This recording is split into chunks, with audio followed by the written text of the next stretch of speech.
So there's an old Magic the Gathering article written by Mike Fullers some amount of months before I was born, so relatively old, back when tournament Magic was starting to become popular, that really talks about this point, who's the beatdown. And I wanted to show how this applies to Hearthstone and is probably the #1 reason people lose games because of their actions and will not realize that this is the reason that they lost their game. If you look at each deck in the meta, you can kind of correspond each into a control deck, a mid-range deck, and an aggro deck. So I covered this concept in the meta theory video of the fact that most decks fit into one of these three categories or somewhere in between. And so usually if you put that out into a scale that like one deck might be an aggro deck versus one deck being a control deck, depending on where it lands in that scale, depends on how aggressive you should be throughout the matchup. Granted, this is very liquid and changes throughout the matchups, but understanding initially, the first step to any of this, is understanding that against certain decks, you act a certain way. So for example, Tempo Demon Hunter versus Highlander Mage. Tempo Demon Hunter is a very aggressive deck, and therefore wants to play very quickly and get a lot of damage onto the opponent's face before they really have time to recover. Highlander Hunter wants to play the long game, therefore removing as many of his opponent's minions using all of the removal he can, and then eventually outvaluing their opponent with cards like the Amazing Reno and all these big expensive legendaries. One good way to spot how aggressive a deck is looking at the curve of a deck.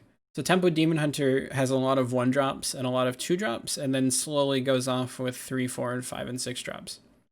A deck like Egg Warrior, which I would probably still consider a control deck, has a lot of 2 and 3 drops, but notice that a lot of them want to be played together.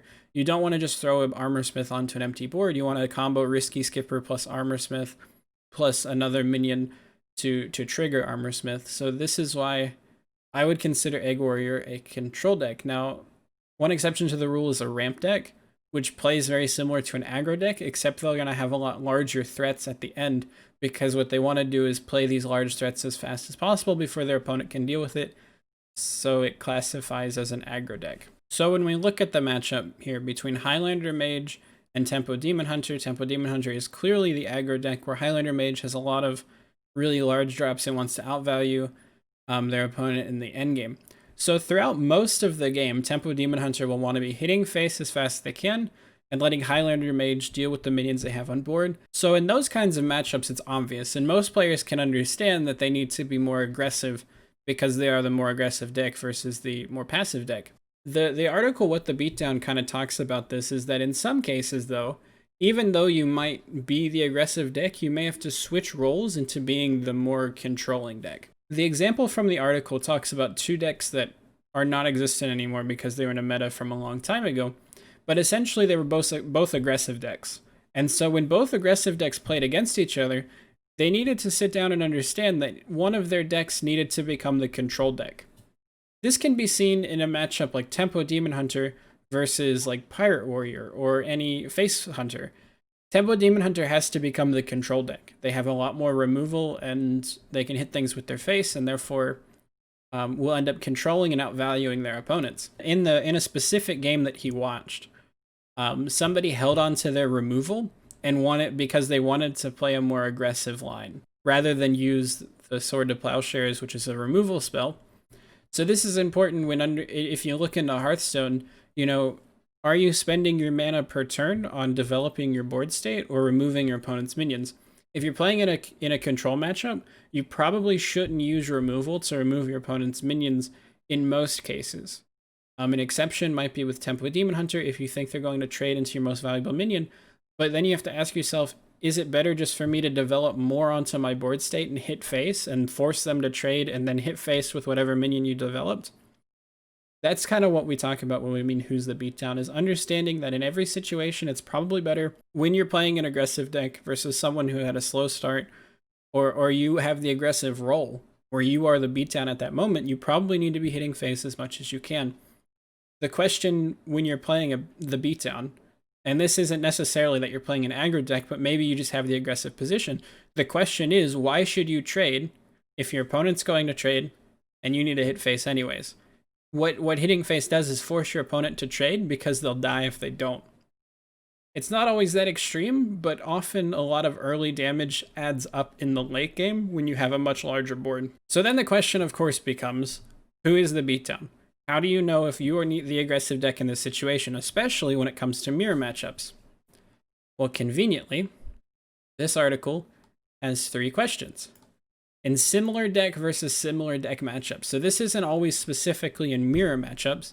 This may also apply to 2 decks that have very similar, so 2 face decks, 2 control decks. It's the same question that comes to it. You ask these 3 questions. Number 1, who has more damage? They're usually the beatdown deck. So when you apply this to Hearthstone, this is who has more damage on board in most cases, or who has more burst damage from hand. Now, let's say in the mirror matchup of Demon Hunter versus Demon Hunter, if you're sitting on a Metamorphosis, or 2 Metamorphosis, one you discovered from Vampire Scoundrel, then it's very important for you to be aggressive in the early game and get a lot of damage on face so that you might end up burning your opponent out using the Metamorphosis that you have. Even one Metamorphosis can often change your game plan, because if you get your opponent down to 10 HP, assuming they can't heal out by a large margin, it's often very quick to finish the game and force them to either trade all their minions into your minions, and then you can use your burst damage to get there, or just overwhelm your opponent because they can't keep up. If you have burn in your hand, you are wasting time. Most of the time, you're wasting time trading your minions into their minions. Another question you might ask is, who has more removal? Demon Hunter has removal in the form of Warglaves and Eyebeam, and I guess maybe Glavebound Adept. So the question becomes, if you have all of these cards and you have a very removal-heavy hand, why are you wasting your time attacking your opponent's face when you need to be the one to endgame value stuff? And so that's where you end up outvaluing your opponent in the endgame. And then the last question is, who has more permission and card drawing? Now, the permission doesn't apply to Hearthstone because there's nothing you can do to interact with your opponent on their turn. Card drawing is where it really matters. If you have more card draw in your deck, meaning you're going to end up with more cards, you are almost always the control deck, because if you draw more cards, you're going to have more cards than your opponent in the endgame. And so you want to get to a position where your opponent has no cards from hand, and yet you've also dealt with everything that they've played. So in this example, let's say you're playing, and this applies really to mulligans. So if you think that you're unlucky on a mulligan, and let's say you have like 1 Battle Fiend and you mulligan 2 things and you get back Double Skull, well, you're going to have to play this game relatively passive. You have to adapt to what you have and what you get. Your Battle Fiend may not be going face every turn. You may want to end up using your Battle Fiend to trade with one of your opponent's minions, even if it's not the biggest minion that they can have, even if you're trading just into another Battle Fiend, even if yours is bigger. It's probably important that you get that trade-off, because you need to get to the later game when you can start using cards like Skull and Metamorphosis.